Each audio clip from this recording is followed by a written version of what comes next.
제3화 검은 궁궐 환각의 미궁 1. 시면으로의 하강.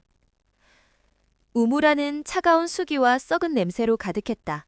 이선은 밧줄 하나에 의지한 채 어둠 속으로 몸을 던졌다.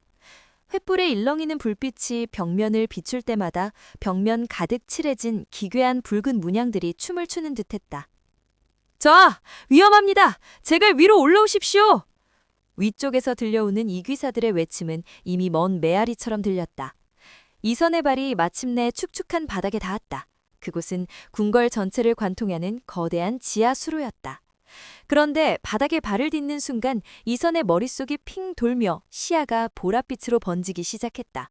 수로 안은 이미 누군가 태워놓은 만달라화의 독한 연기로 가득 차 있던 것이다. 2. 환각의 군대, 나홀로 사투.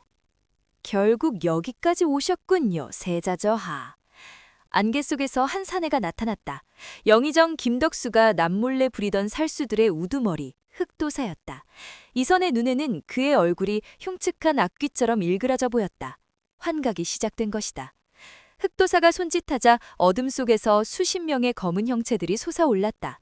이선의 눈에는 그것들이 피를 흘리는 좀비나 괴물처럼 보였지만 사실 그것들은 흑도사가 조종하는 인간 살수들이었다. 이 괴물들이 니놈의 배우냐? 이선이 비틀거리며 칼을 뽑았다. 하지만 환각 때문에 거리감이 느껴지지 않았고 칼끝은 허공을 갈랐다. 그때 이선의 뒤에서 거대한 푸른 빛이 일렁였다. 이선아, 눈에 보이는 것을 믿지 마라. 네 뇌를 속이는 도끼에 저항하라. 혜태의 목소리가 들림과 동시에 혜태가 포효했다. 혜태가 앞발로 바닥을 내리치자 서늘하고 맑은 기운이 파동처럼 퍼져나가며 이선의 시야를 가리던 보랏빛 안개를 잠시 밀어냈다. 3. 혜태의 인도, 소리에 집중하라. 혜태의 정화 덕분에 이선의 정신이 맑아졌다. 하지만 흑도사의 살수들은 여전히 위협적이었다. 혜태는 이선의 곁에 서서 낮은 저음으로 속삭였다. 인간아, 눈을 감아라. 눈은 속아도 귀와 코는 거짓을 말하지 않는다.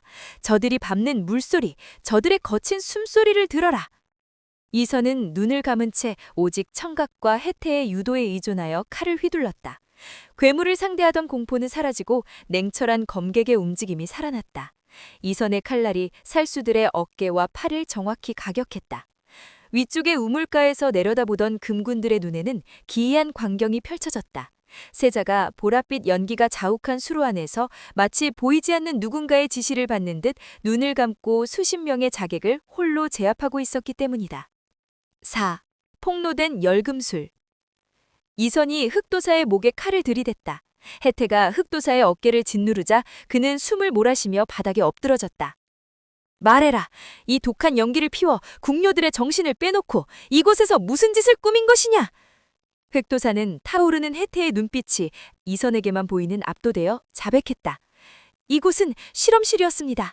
영의정 대감의 명으로 전하의 정신을 흐릴 향료를 만들고 실종된 궁녀들은 그 향료의 효능을 시험하기 위한 소모품이었을 뿐입니다. 이선은 수로 안쪽 밀실을 발견했다. 그곳에는 실종된 궁녀들이 환각에 취해 웅크리고 있었고 그 주위에는 수많은 독초와 열금술 도구들이 널려 있었다.